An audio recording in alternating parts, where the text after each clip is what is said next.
اپنے شوہر کے ہاتھ سے اپنی بیٹی کا ہاتھ چھڑایا اور شوہر کو کمرے میں بند کر دیا. یہ میری بیٹی کے ساتھ ایسا. جب نشہ اترا تب میاں بیوی میں لڑائی چلی. تب بیوی نے بتایا کہ آج تم نے شراب کتنی پی لی تھی کہ بیٹی اور بیوی میں فرق نہیں کر سکے. تب شوہر کو شرمندگی ہوئی اور کہا کہ آج کے بعد میں شراب کو ہاتھ نہیں لگاؤں گا. شراب اتنی پیتے تھے نبی کے آنے سے پہلے کہا تھا.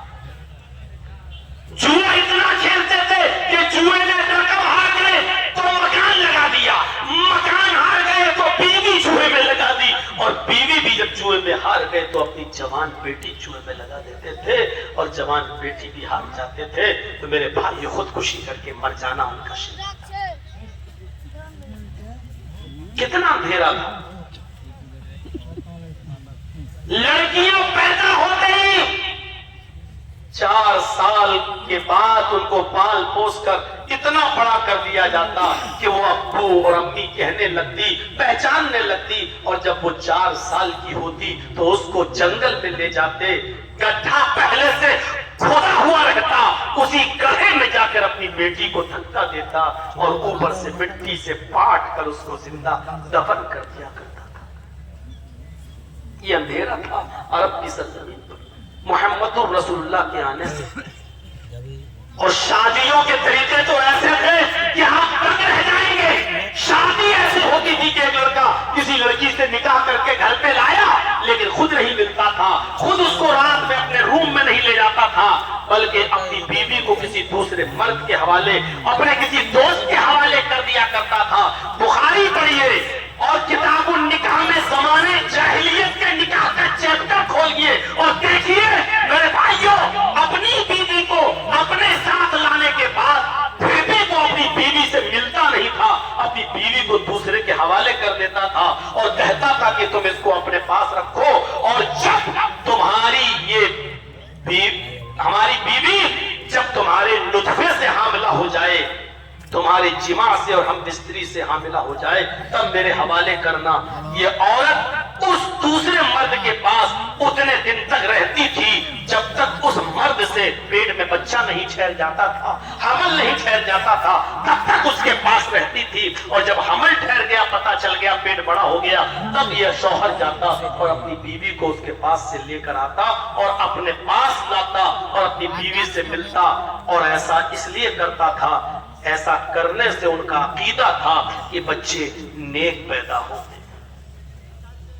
یہ شادی کا کتنا گھناؤنا طریقہ تھا. ظلم و جہالت تھی. آج کون سی جہالت میں کمی آئی ہے؟ آج بھی تو یہی سب ہو رہا ہے. وہ تو کم سے کم شادی کر کے لاتا تھا, پھر بھیجتا تھا دوسرے کے حوالے. یہاں تو شادیوں سے پہلے ہی ماحول اتنا بگڑا ہوا ہے کہ معاف کیجیے گا, ہم آپ کے یہاں یہ جملے نہیں کئی جگہ بول چکے ہیں کہ جلسوں کا ماحول بھی اب دینی ماحول نہیں رہا.